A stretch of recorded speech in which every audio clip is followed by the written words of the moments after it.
तो नमस्कार भैया लोग। तो भैया लोग, हम हैं गरीब के मरीज, कोट पैंट पहनने के शौक बा लेके पहने नहीं फाटल कमीज।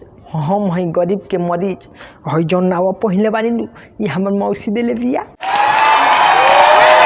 तो भैया लोग, हर बीमारी के इलाज हो गइल बा लेकिन गरीब के मरीज के इलाज मिलते नहीं खे।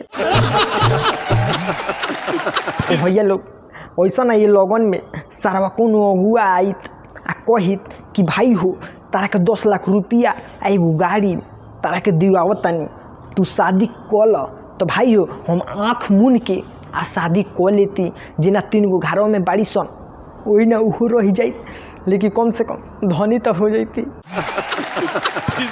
अरे मैं तो परेशान हो गई हूँ खोजते खोजते, आखिर कब मिलेगा, कहाँ मिलेगा मेरे सपनों का गरीब लाचार बेरोजगार राजकुमार।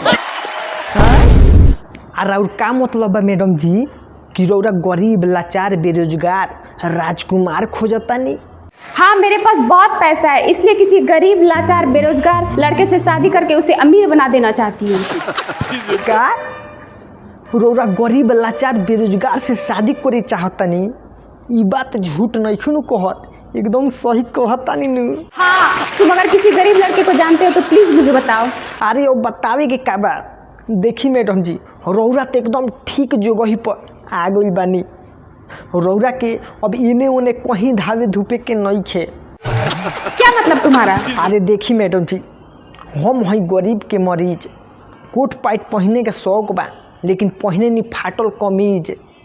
हम हैं गरीब के मरीज। तुम गरीब हो? तुम्हारे पास तो इतनी अच्छी भैंस है। हमारा घर में खाना बनावे के चूल्हा नहीं खे, लेकिन हमार मेहरारू कहेली सन खरीदे के गैस, और रौरा कहता नहीं हई गदहा के भैंस। हाँ मैडम जी, ई भैंस ना, ई करिका गदहा हो।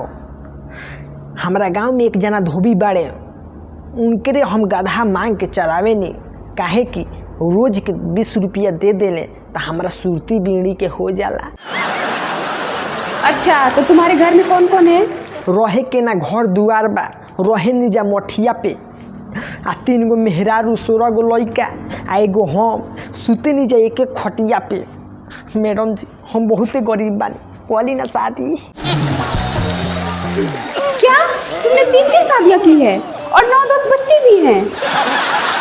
का करे, बेरोजगार आदमी बानी, कोनो काम धंधा हटल ही नहीं खे, तो मेहरारू के लगे रहे नहीं तो दिमाग उल्टा हो जाला। तो सोचे नहीं कि घरे में रह के कोनो काम धंधा क के 2-4 गो लड़का और ही पैदा कर दिहल जा। तुम गरीब नहीं हो, तुम लालची और पागल हो, मुझे तुमसे नहीं करनी है शादी। ये मासूम गरीब के कहेलू लालची या पागल आ अपने बाड़ू घर से भागल। अरे भूखे मुँह कैले बाड़ू हुरका आ खाए खातिर फसावतारू घूम घूम के मुर्गा। ई सब हमार रहल बहाना, आजकल के बुर्बक नइखा मर्द आ जनाना।